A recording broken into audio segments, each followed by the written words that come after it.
Need to brag on the powers that be for a moment, because theirs, and their tender, loving care has provided everything that I need. Not only down to the clothes that I use every day, but down to the giblets that I eat and the victuals thereof, all the time.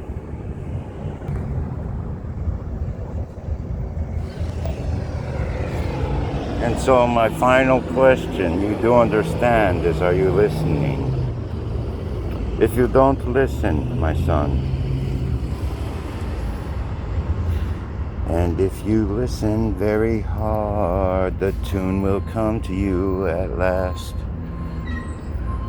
The tune will come to you at last. And the piper will lead you to reason. And the piper will lead you to reason. So the unavoidable fame and fortune bullshit rides like a train, and I look at it approaching like the bright light of the train that it actually is. Which moment it's going to be like poof, then I'm on the other side of this mirage.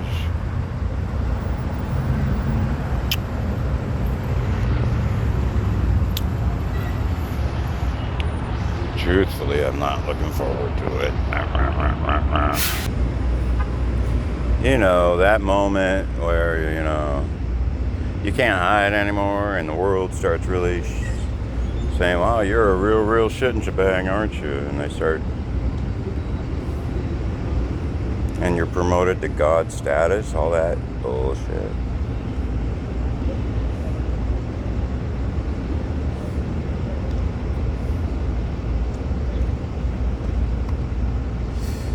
Ain't nothing in this world for free. If you don't work your ass off, you ain't gonna get nowhere. Will you look at this?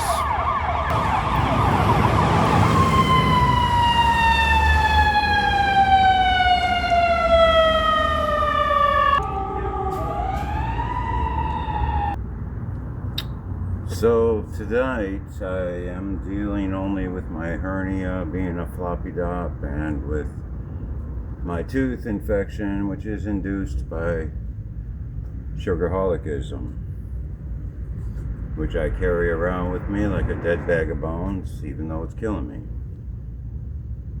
I have in my right hand, you may well see, no, that's not weed or dope, ladies and gentlemen. That is, where's the camera? The camera's over here. That is menthol beads, which I have exhumed from Marlboro Crush cigarettes filters. They work as a tooth numbing, tooth disinfecting agent when you apply them, ching, liberally. It only takes one, but I've got a 3 bead supply here in case I need it.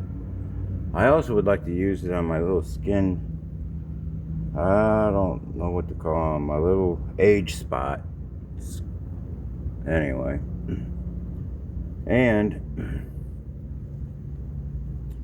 there was another issue that came up, is the fact that getting your heart rate up with exercise works phenomenally to get rid of toothache pain. So I was walking and pacing behind me, but that wasn't enough, so I got a little space where there was a wall in between, about 4 steps, and I ended up pushing with my hands and exercising 1, 2, 3, squeezing behind me and in front of me, 3 times in between each walk, each pace, and pushing off the wall with both hands. It became a pretty good exercise because I have to get my forearms back, because they have, as you can see, diminished in age, and I used to have some real Popeye arms. I gotta get them back. My daughter told me eat more protein, so I've been doing that, but it's like I gotta exercise too. So this is Jimmy DeCostin saying, hold on. So the noise of the reality of my future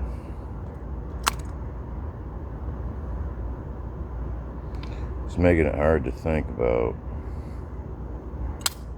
anything else. It's like there's also a air conditioner or something running in my ears, and I'm still wishing that God would send us a solar message.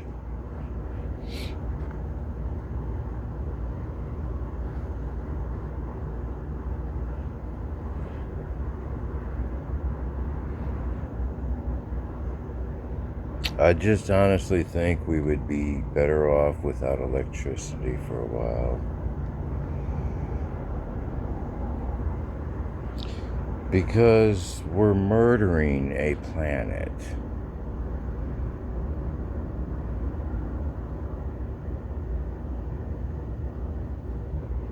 Out of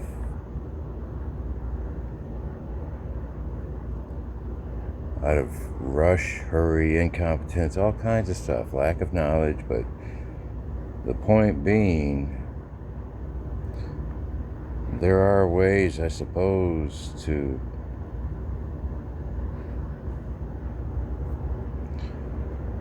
get ready, but the biggest thing is we got to change the way, we got to introduce new concepts, new paradigms that are correct. You know, all you scientists out there, God bless you and all that for your efforts, but when a guy starts barking up a wrong tree and everybody starts following him day after day for 100 fucking years, duh. And also, and another thing, you know, your revelations are colliding with a whole hell of a lot more than you probably realize, and you better start looking over your shoulders and shit. Let me try to figure out what I'm trying to say. Hold on. Sirs, your revelations have caused this theologian who's been studying that good book and everything else in the world has had to rearrange his theology because of your revelations. In the beginning, God created, and in the beginning, he said, let there be light. And now we're finding out that one of our sun creates itself.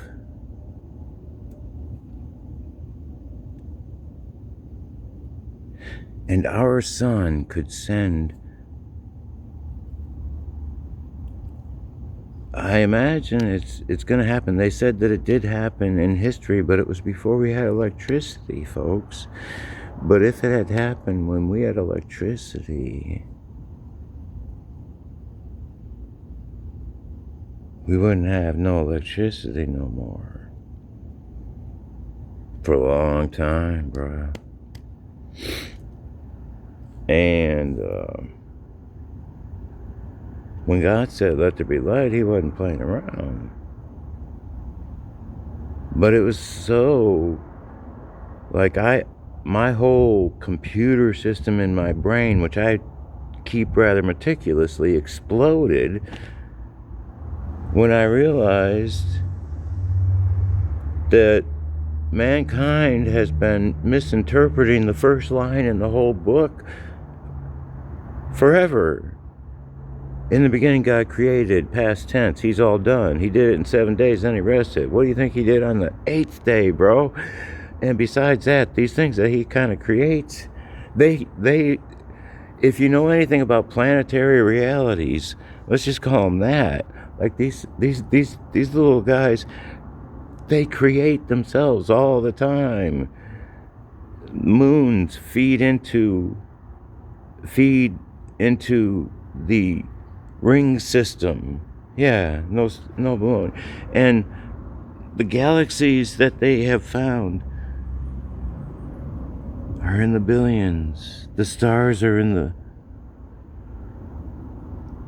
they're in the billions and stuff.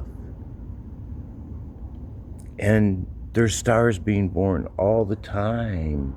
And there's stuff, and if you think about it, there's there's stars being born in the human realm every day.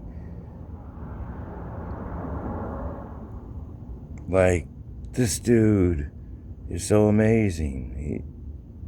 And I get to follow him every step I take. He's so close. He's so dear. I actually know the difference between the Father, the Son, the Holy Spirit. Not only their voices, but their personalities. I wanted to run through it on a YouTube once. Kind of like this. Like, I want to look at how, like, I don't very often hear from the Father, but when I do, I'll never forget any of them. Jesus is not the talkative one either, but he's so cool. And just so much wiser than people. I mean, I don't understand how to put it into words, but he's amazing. And I don't hear from, but when I do, like even just sitting here talking about them, I'm so extremely aware of their presence. And the Holy Spirit, I would fall apart at the seams without him. But here again, I just really want to remind people that the most powerful thing that any human being can do is to stop. Not go, just stop. And worship and acknowledge his presence.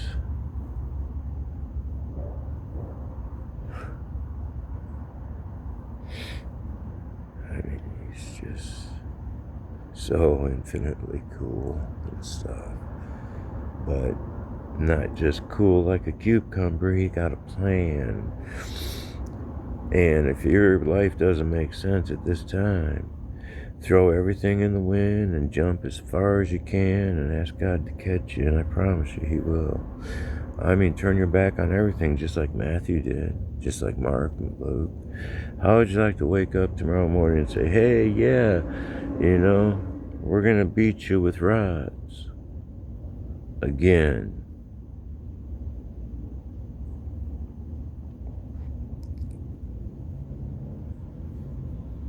And I get to walk the path of a rock star politician? I think not.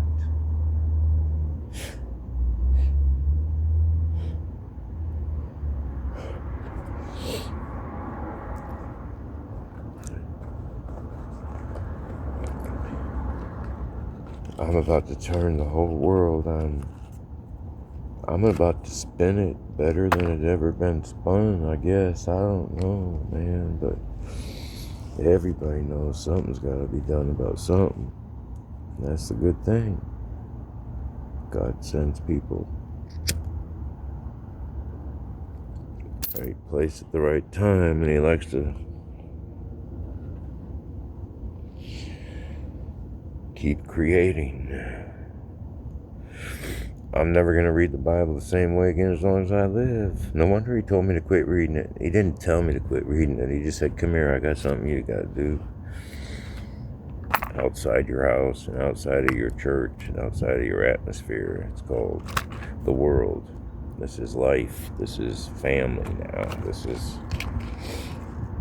the rest of your life. So my missions work, obviously, is really my first passion. That's why I called surviving in St. Louis for 9 months now my swan song. Like, this is what I've lived for my entire life. Not to read about missions, but to just jump out there and do whatever the hell you can to improve people's lives. And it has taken me on a journey of learning more about myself than anything else. But what I know about people and how well I can read them, how easily I can play by the rules or whatever I gotta do out here, it has become so easy in this particular area that I'm in, which is a stark contrast from other neighborhoods. This is quiet. Anyway, not during the day, but. So, striving for significance once again. I need to learn songs like Somewhere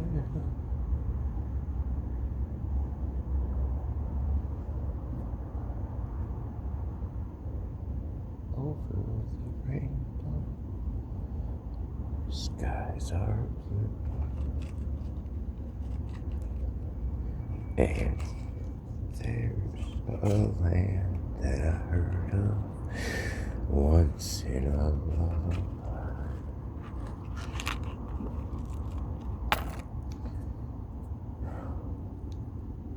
The latest version of me is get stitched up.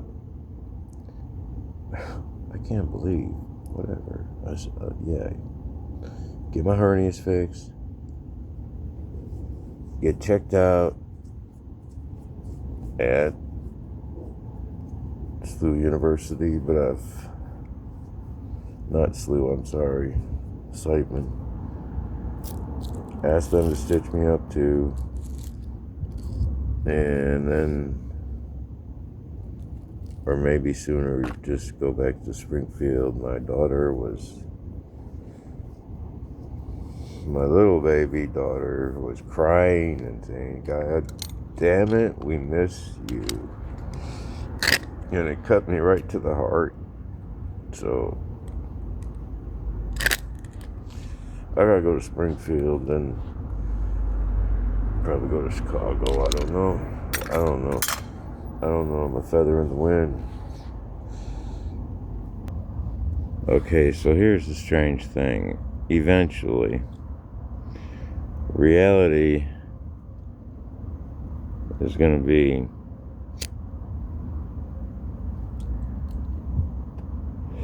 that all the intentions of the world, in the world, won't be enough to back up my words, which I've been telling everybody for the longest of time, that they're looking at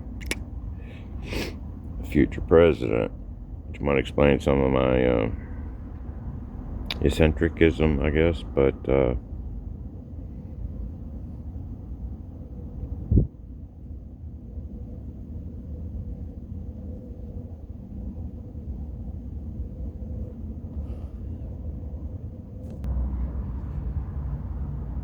and at that point, once I declare myself and my intentions to be a presidential candidate for 2028,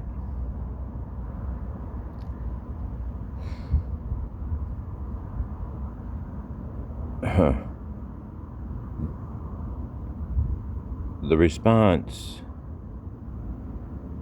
to the peeps that be and the powers that be to my psychotic declaration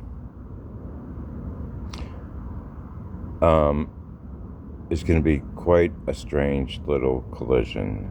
And I'm explaining it like this: I'm not going anywhere. I am not removing my bodily presence from the very, very, very comfortable concrete on which I lay my head. Well, Jimmy, you can't do that. Jimmy can do just exactly whatever the hell he wants to do. And I like sleeping outside. I like fighting the elements. I like having a backup and a shelter, not a shelter, an awning on the other side of this building that I can run to if Mother Nature decides to give me some baby piss.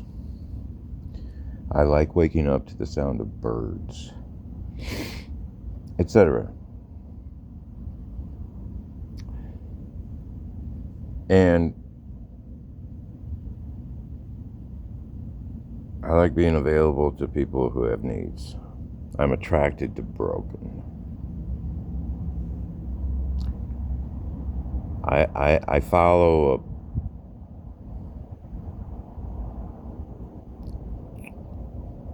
a very, very real person, but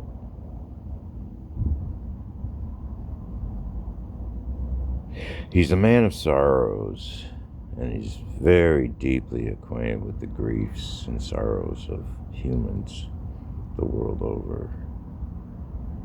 So am I, but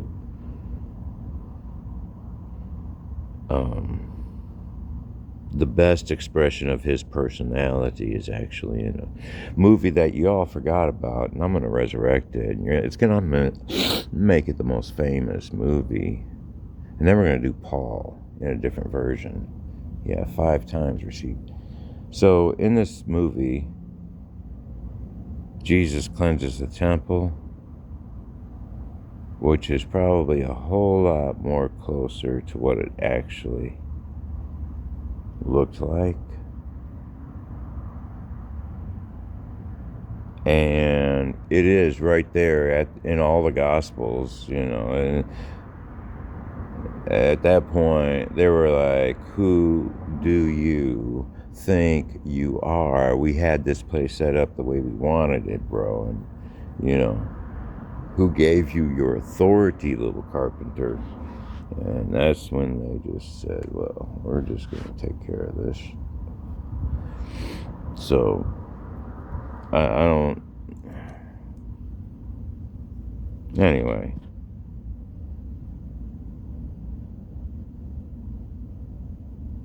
All I'm saying is that wherever I land, whether I'm the guy, the rock and roll addict prancing on the stage, or and I ain't wearing a tie. I'm not gonna go out and get a politician's suit. I'm just not going there. I am not that person. I'm not gonna portray stupidity.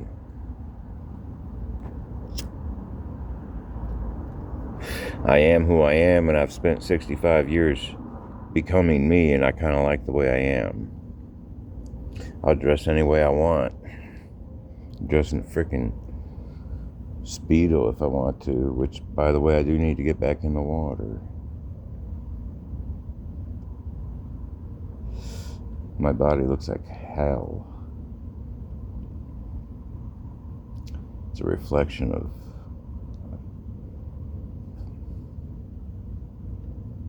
stupidity and miracles beyond measure, simply because the only reason you're listening to me right now is because, first of all, Cox South in Springfield, Missouri saved my life. And then SLU University saved my life. And then toothache. It's time to do some mental.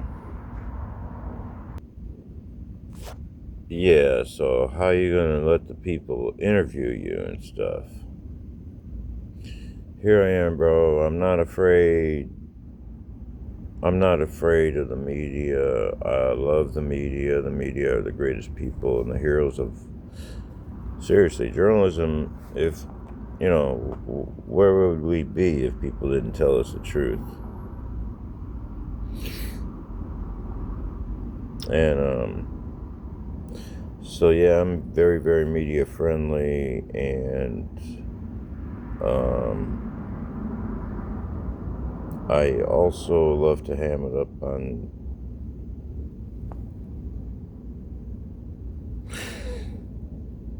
in front of any camera, really. You may have noticed.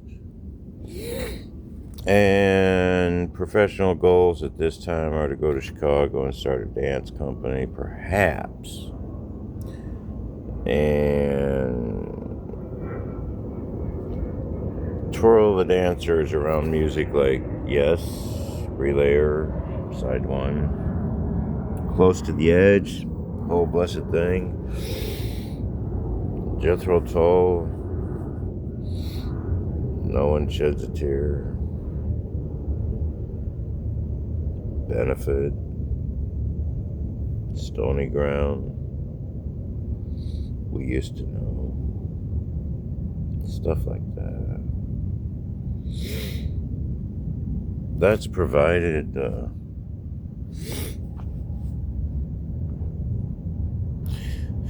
is in the good Lord's hands. I don't worry about stuff, really.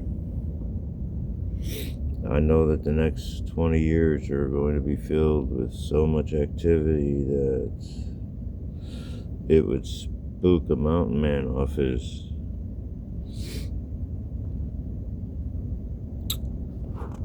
pedestal. So, Jimmy, are you afraid? You're planning some pretty big changes in your life, and you're actually serious about running for president in 2028. Yeah, no, at this point I'd be afraid not to, like that. The way it is, I've been reminiscing a lot lately on every single time in my life, starting with a little kid. I remember clear as a bell, like it was yesterday. They told me the requirements, what a guy got to be president of the whole country. And it was puzzling. I was like, wow, it had to be a misprint. Was that a misprint? It couldn't be that easy, really. You have to remember that, just in case, like, and then in college and all through life, and it's just like, wait a minute. I mean, come on, seriously. You just got to be a citizen, Wow, okay. All right, so now really it has happened. Well, yeah, I'd be more afraid not to run for president. If I said no, I'm not going to do that, then I'd be scared.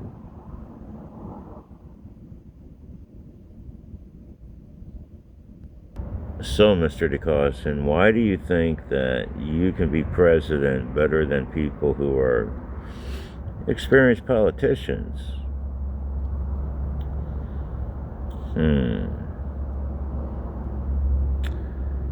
Well, truth be told,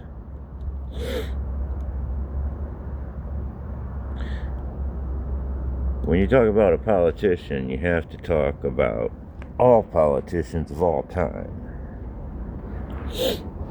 And take a really good look at all of them.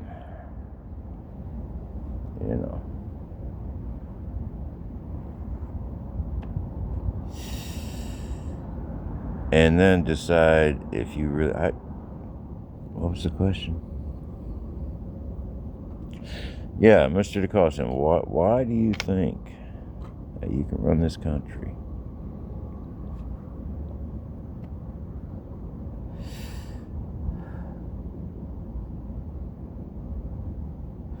I've been watching these guys since I was a small child.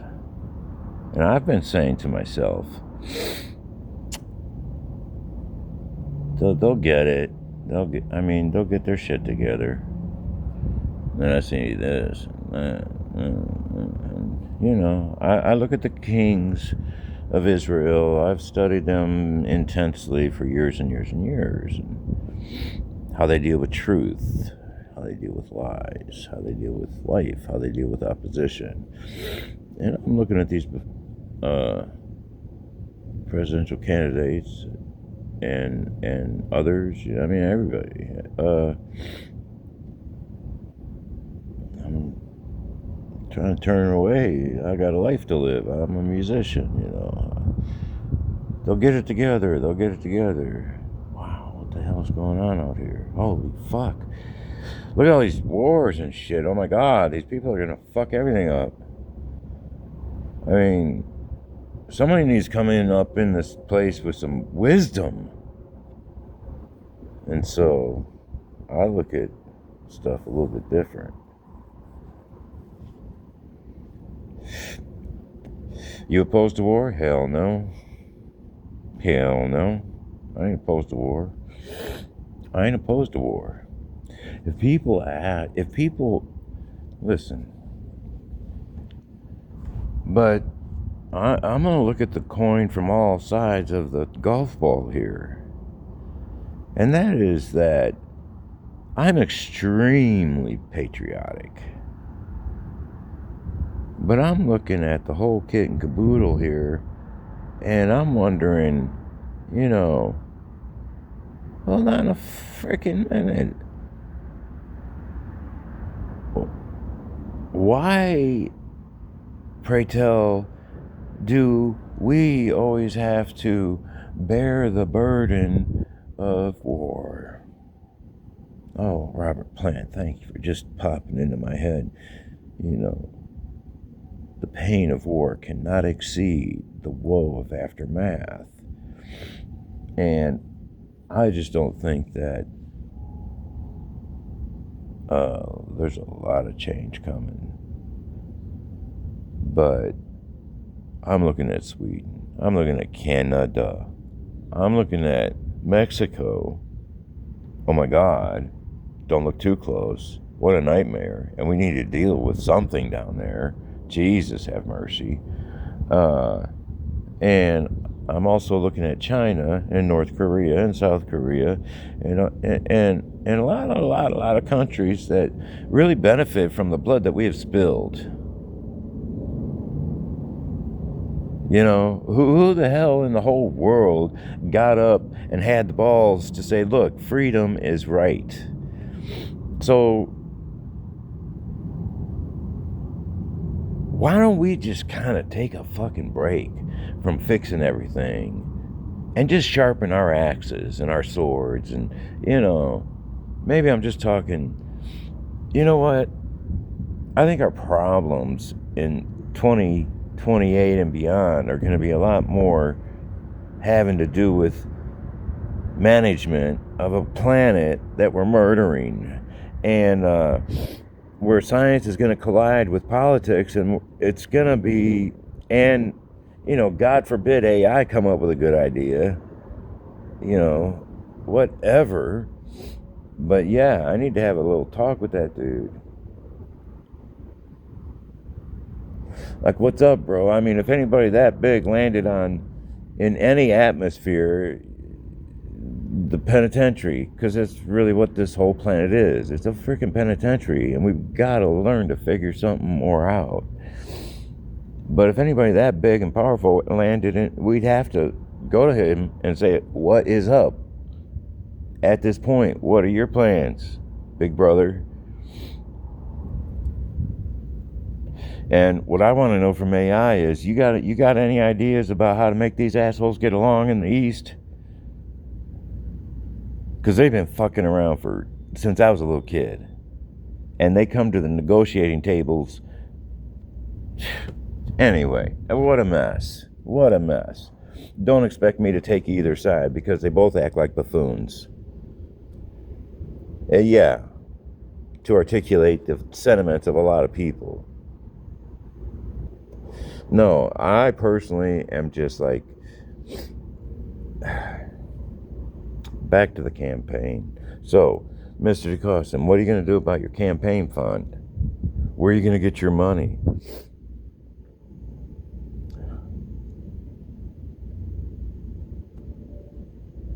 Seriously, anybody that thinks money is a hard thing to get these days is not really plugged in, number one. Number two, I really don't care. Number three, I'm not even going to spend it. Yeah, all you people that want to tweak and twack over how so-and-so spent his money and blah, blah, blah, blah, blah. Hold on. First of all, yeah, I'm going to open a campaign fund. You think I'm going to spend it? Period. I'm going to stack it up to the sky and back. Okay. And when I'm elected, I'm going to decide what to do with it. Because I don't need money. And our problems aren't going to be solved by money. They're going to be solved through wisdom, knowledge, transparency, and acknowledging the truth on a mass scale that has never been done before. Quit talking about a Big Bang Theory. It's absolutely absurd. You've been doing it for 100 years. And another thing, the damn thing doesn't make sense in the first place. If any of the dogs who started barking up that tree in the first place had stepped back, looked at it, they'd say, "Wait a minute, you're totally jumping into illogical, stupid shit because we're talking about creation. You can't have a Big Bang without creation. Go back to the first point. Where did this shit come from? If I haven't been coaching enough, God, I'm disgusted by that. You have no idea how many documentaries I have plunged through. Why do you keep acting like you knew what happened 500 million years ago? Why do you keep talking about a Big Bang when God is staring you right in the face saying, "Don't get too arrogant, boy"?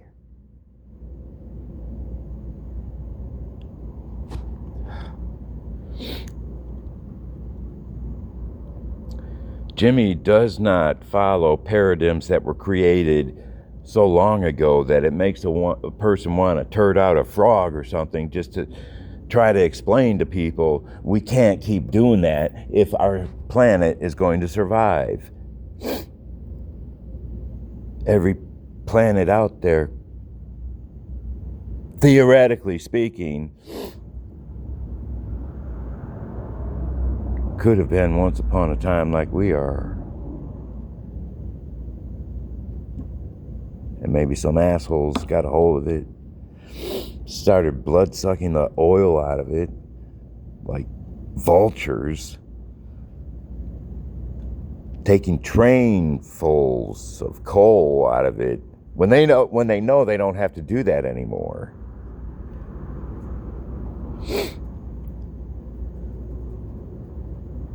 Talk about change. I don't understand why it is a building on the planet is allowed to be built without solar connectivity galore. Period. That's the way that's got to go, etc. I should calm down, but religion and politics. What good is a religion if it's not going to help people? This is Jimmy DeCaustin saying, get wisdom, get knowledge. Above all, get wisdom, get knowledge. With all you're getting, get understanding.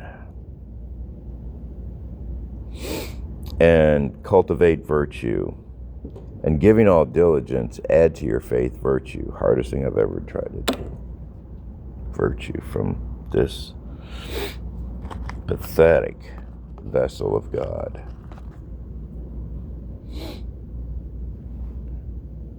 Virtue. If you don't feel virtuous enough, the word is give more diligence.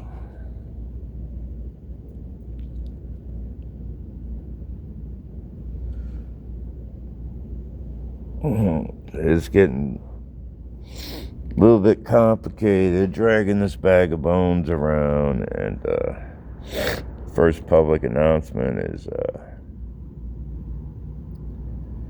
on my health is this, that besides the hernia, the MRSA that I fought and won,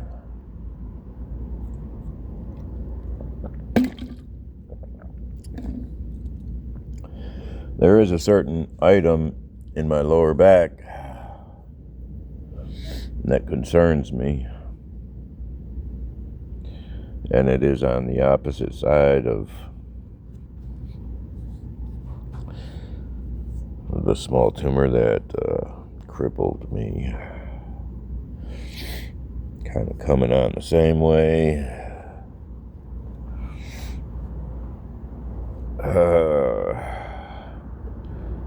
I exercised it away and stuff. It's a strange thing because it is something that I have always dealt with. It seems pain in that lower back area on my right side, but I don't know. Actually, I do know.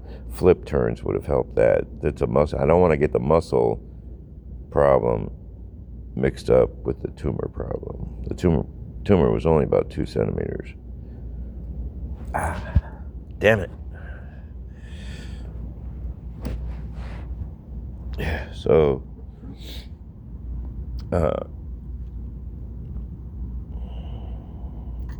I think YouTube's not going to receive this. It's probably going to be too long. I don't know.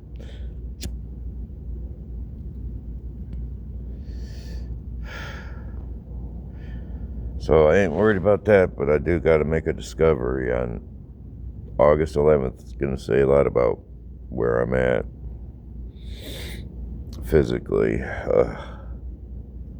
Finally, I dread the moment. Not really. I had very, very much anticipated.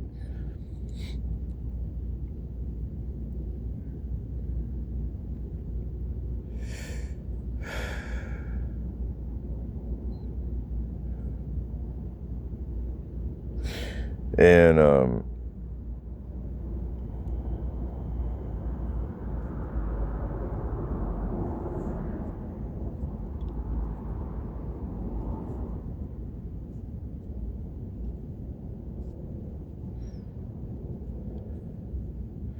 he showed me a realm one time.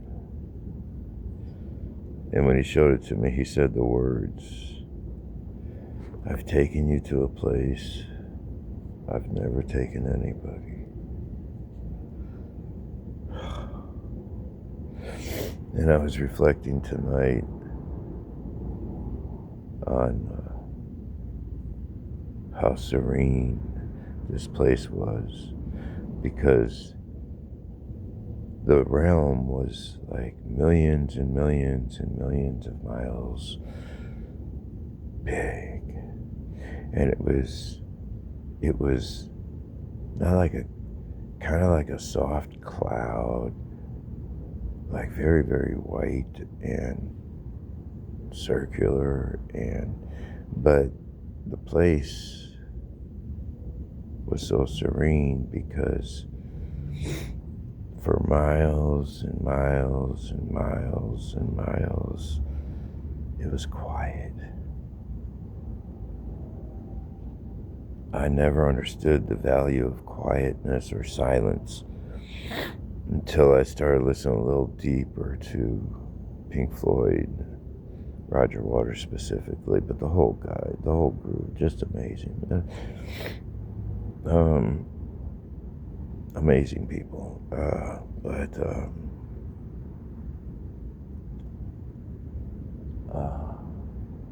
Even now, when I've gone so long on this video, it's hard to think because I'm like, oh, I gotta hurry up.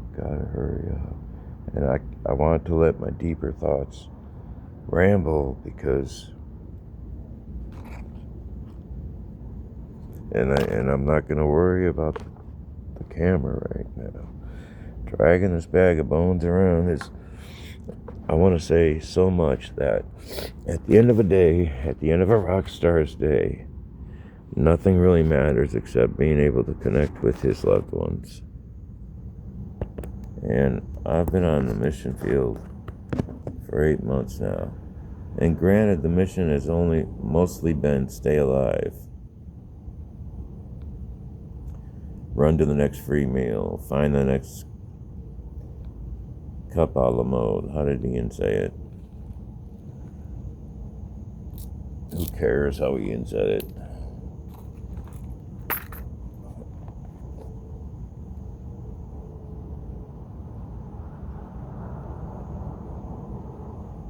Yep, and it's hard to think through the pain, searing pain of a toothache, and I started looking for my menthol, and I couldn't find it. And then I said, well, be a man. Save your menthol. I don't want to be a man. I want to numb it and disinfect it. Lemon juice works also, which I already showed you. I'm going to grin and bear it, or frown. Ouch. Fuck it.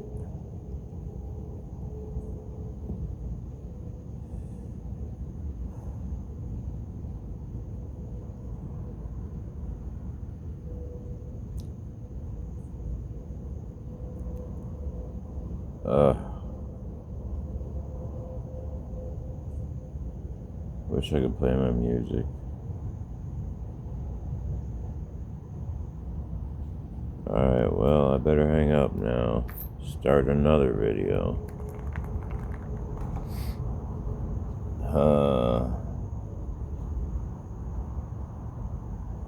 Tomorrow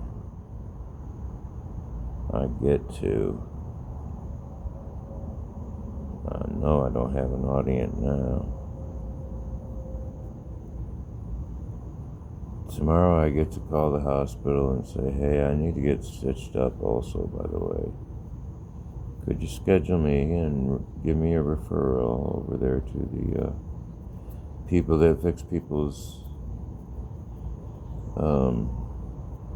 hernias? And that way,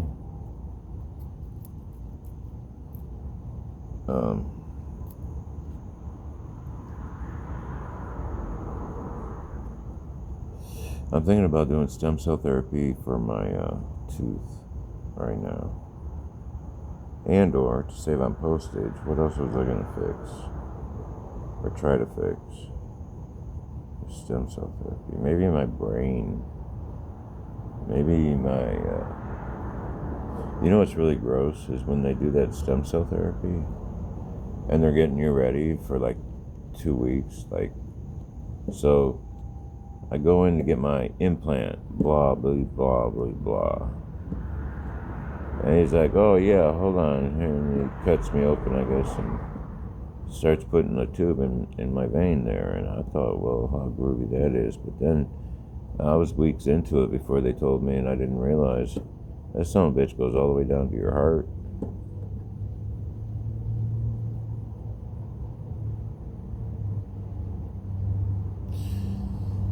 So,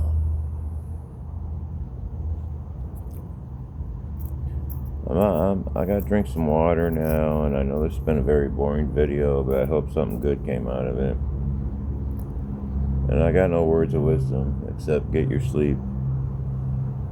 If you get your sleep on a regular basis, and you eat good food, and follow all the rules of nutrition, and try not to eat poison, you stand a pretty good chance when the thieves come around.